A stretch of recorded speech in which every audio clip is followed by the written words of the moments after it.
This is the Troutbitten Podcast. Troutbitten. Troutbitten? Troutbitten. Troutbitten. Troutbitten. Yeah, Troutbitten. Troutbitten. It's about trout. Wild trout. This is Troutbitten.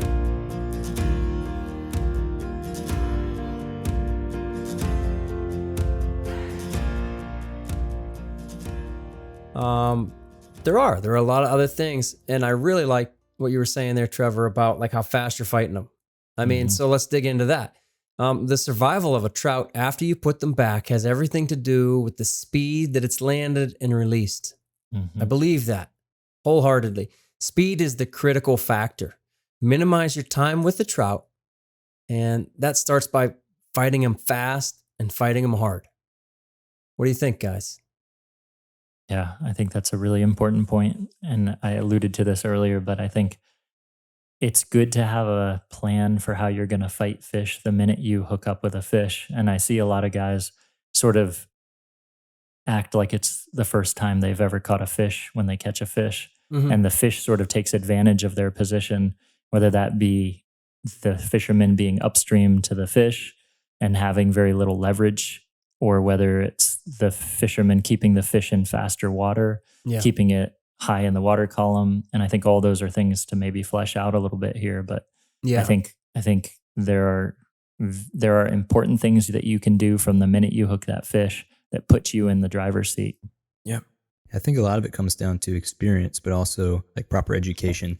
These days you can go on YouTube and watch however many anglers fight fish, and you're watching it and you're just thinking, why are you doing that? Yeah, what are you doing? I think Bring them in. I think some of them think they're fighting it hard. Yeah. Like, oh, I put side pressure on it. Yeah, your rod is to the side, but you're not really using it, Just turning it to the side doesn't create leverage. It's the position of the rod. It's all those things. And like Trevor said, kind of having the instinct of what to do in the moment amounts to a lot. And I think some people just don't have the education yet. Yeah. Right. And they're not going to without experience or that education to give you a head start. Right. One of the things I have some of my guided clients do is, I talk about knowing the strength of your tools. So the tool being your rod and your tippet, basically the weakest thing on your line. So if we're using 5X tippet, I'll have guys, I say, here, give me maybe we land a few fish and let's say they're mid-teens and they are just fighting them way too long. And I mean, I want to get them in just because the longer the fish is on that line, that's more time for him to accidentally get off. So I get my fish in just as quickly, literally as quickly as possible. So anyway, I'll have them after, fighting fish for way too long. I'll say, all right, give me the fly.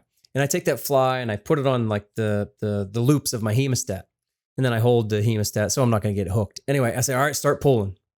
And they'll pull. And I say, all right, reel in a little bit. Now pull harder. And then I pretend I'm a fish and I'm tugging. And I've yet to find somebody who will actually break that 5X tippet. Let's say we're 4X, 5X we're running.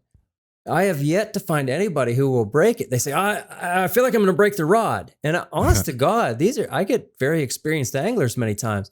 And even when I do it myself, I'm like, oh my gosh, you have to flex that rod so much. Let's say we're using a 10-foot 4-weight on average, right?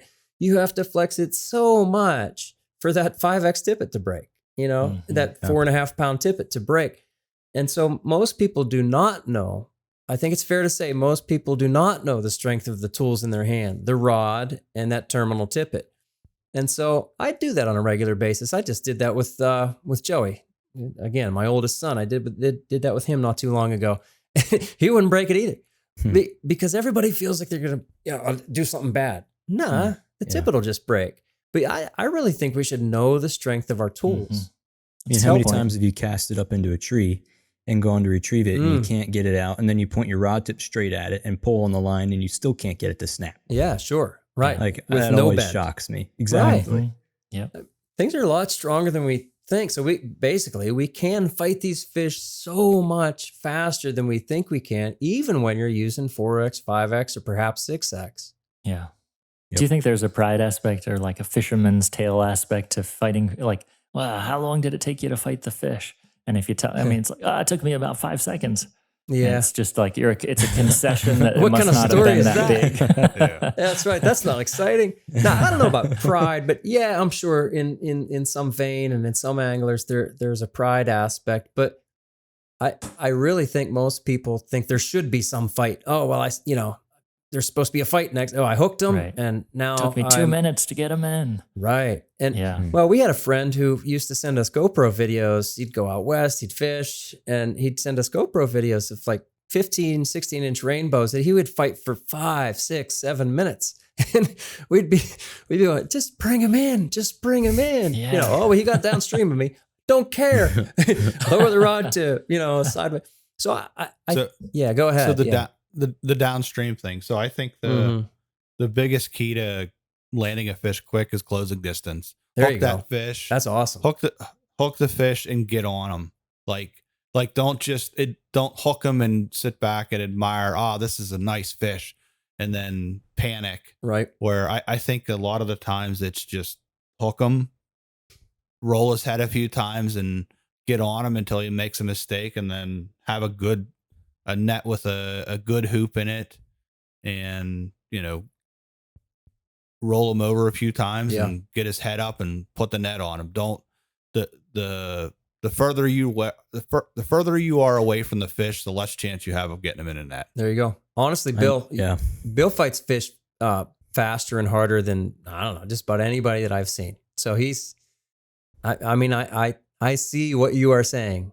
I see Seen him chase him out of root balls too on foot. Absolutely. Yeah. Bill's like, I got a big fish on. I'm going to get him. I'm going to get him. Yep. What do you do, Bill, if you hook them downstream? How do you get that downstream angle? So if I hook a fish and it ends up downstream, I drop the rod really low. Yeah.